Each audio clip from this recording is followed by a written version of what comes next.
Assalamu alaikum, strong believers. You're watching Mully Pie, and I'm hoping you are staying strong because strong believer is better than a weak believer. I'm hoping you're staying confident in your religion, this way of life, Islam, submission to one and only creator. Hopefully you're trying your best to stay away from all the whispers of shaitan and all the negativity that we can really get caught up into, which really takes us away from our real mission, which is to worship Allah alone. Allah subhanahu wa ta'ala says that, and I, Allah, created not the jinns and men except that they should worship me alone. And Tawheed, the concept of Tawheed, which we will be talking about in this video, we'll get a little bit more into detail about that, talking about worship, talking about what Tawheed means. I've already talked about shirk in a previous video. If you haven't seen it, make sure you do so. And if this is the first time you're coming here, make sure you hit subscribe. Hit the bell icon so you get notification as we come up with different videos related to parenting, Islam, fitness, spirituality, productivity, and so on. Anything that we can do to add value to ourselves and our society. So hold on tight, inshallah. We'll be back and we'll talk about Tawheed.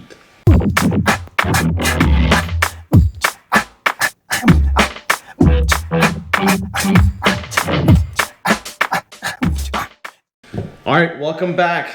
Now, we already know about why you were created, right? You created to worship. In the shirk video that you can watch on this channel, go ahead and search for it. It talked about the dangers of shirk, which is associating partners in Allah's worship, having rivals or partners. I just want you to imagine this. Imagine you're working, and I'm sure some of you guys have been to situations like these where, let's say you're working for a company and you got two bosses, both at the same level. They're confused. One of them will come to you and give you a direction, another one will come and give you a direction in a different way, and it just really bothers you that, okay, who am I supposed to be listening to? They're all at the same level. I can't say no to anybody, but one is pulling me in one direction, another is pulling me in another direction. And same thing with the leader of a household, not just of a company, but a household or any organization or even a team. You need to have one leader, right? Yes, you can have other leaders as well. By leaders, I mean people who are responsible for a certain aspect of the organization, of the world, and so on.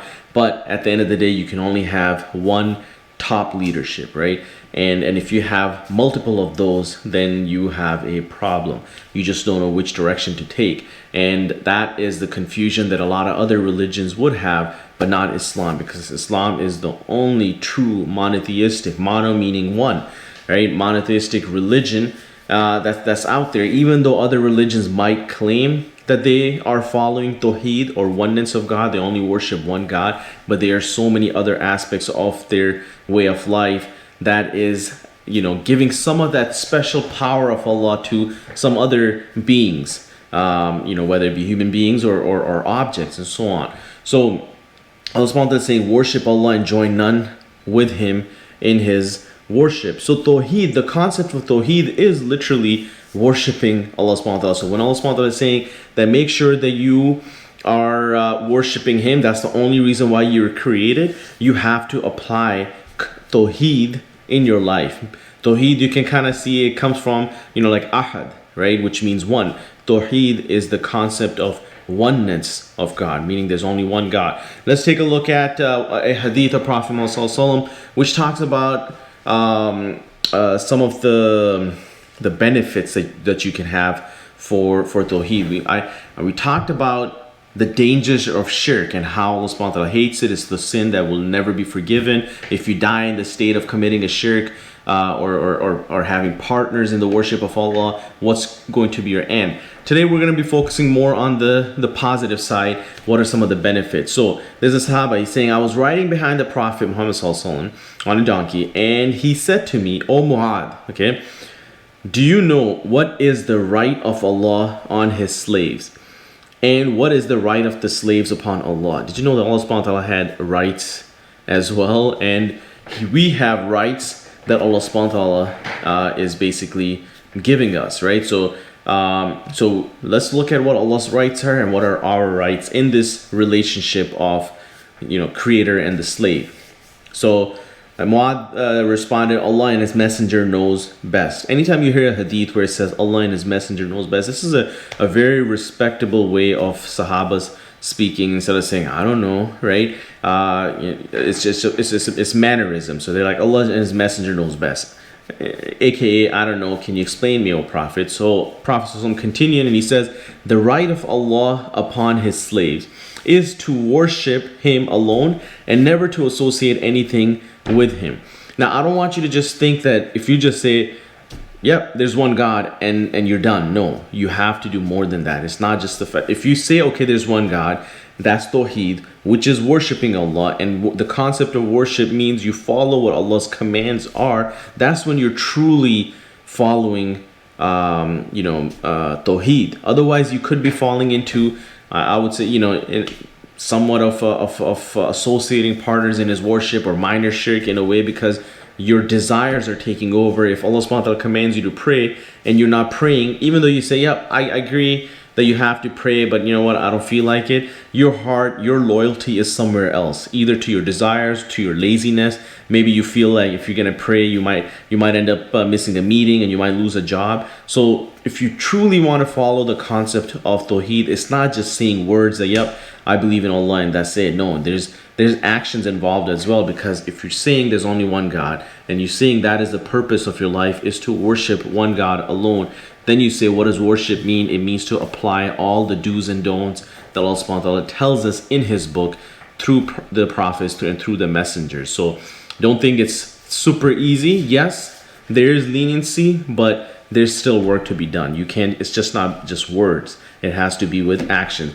To understand this concept better, check out the video on Iman, right? We're talking about belief, because belief is not just in your heart, but it's saying with your tongue and proven by your actions. So back to this hadith, the right of Allah upon His slave is to worship Him alone and never to associate anything with Him. We talked about that. But the right of slaves upon Him, you ready for this? That Allah subhanahu wa ta'ala is saying that is to not to punish any person who does not associate anything with Him.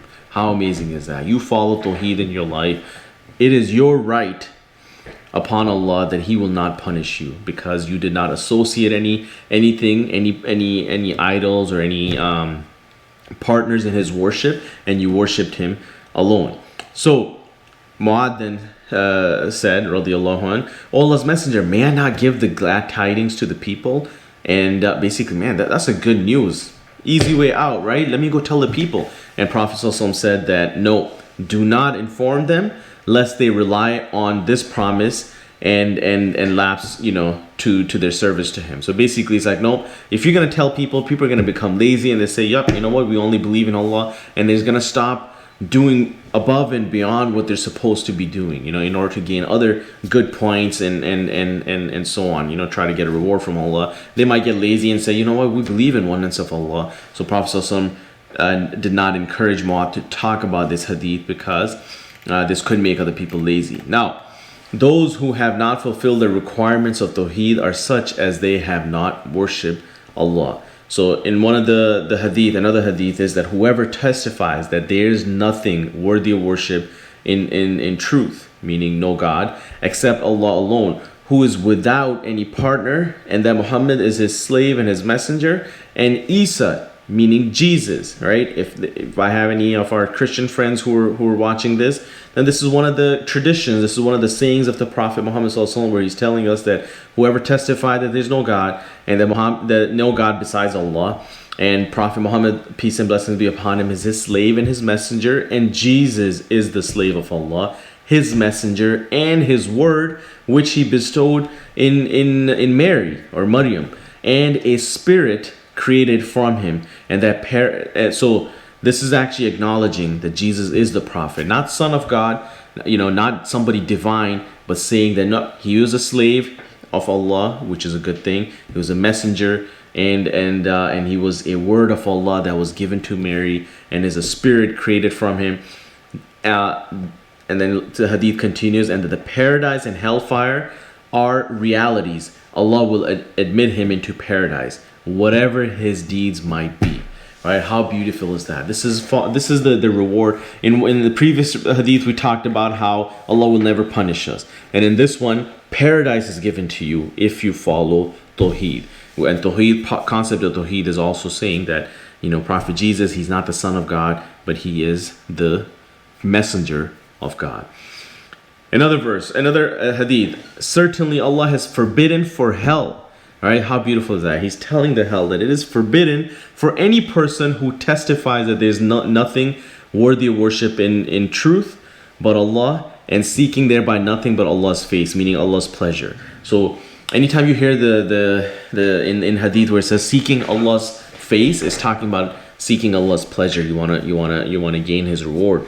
So just making sure that you are following the concept of Tawheed, staying away from shirk.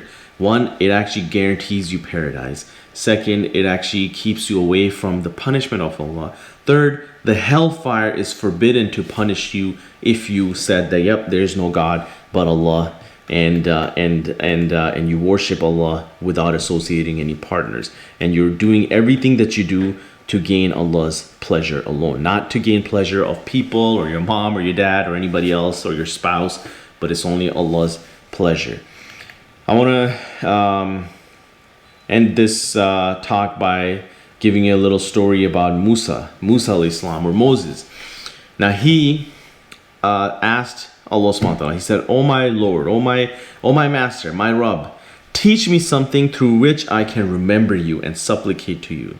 Right? Give me some words. And Allah answers, say, "O Musa, La ilaha illallah. There is no God but Allah." And Musa said, "Oh my Rabb, all your slaves say these words. You know, this is nothing new. I want some special, you know, I'm Kalimullah. I actually talk to you one-on-one. I want something more special. Give me some more words that I can basically remember you by. And all these other people, all the general Muslims out there, they say this. I need something special." So he's like, Allah said, "O Musa, if the 7 heavens and all they contain other than me, and the 7 earths as well, were all put in one side of a scale, and La ilaha illallah put in the other, the latter would overweight them." So you have a scale, and you have all these, you know, heavens and earth and so on. That's a lot of weight to carry. But then you have La ilaha illallah. There's no God but Allah. This La ilaha illallah is so powerful that it will outweigh anything else. So this is how much great reward that you have in La ilaha illallah, following the concept of Tawheed.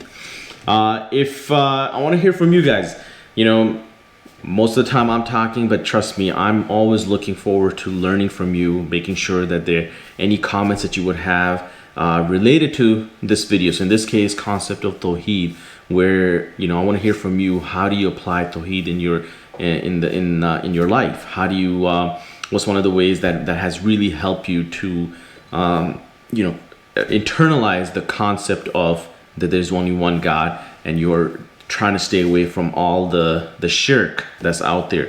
If you haven't done so, make sure you do watch the video on shirk. So we can go on and on about talking about the concept of Tawheed. We've already talked about the dangers of shirk. Hopefully this video helped clarify how important Tawheed, the concept of Tawheed, is, and what a great reward it is. First of all, it's mandatory, but second, there's no punishment, you know, and a lot of Allah subhanahu wa ta'ala is going to be happy. You're going to get paradise. Hellfire will not burn you either. So keep that in mind. Follow the concept of Tawheed. Stay away from shirk. This is Malik Pai. Stay confident, stay strong. Inshallah, we'll see you in the next video. Assalamu alaikum.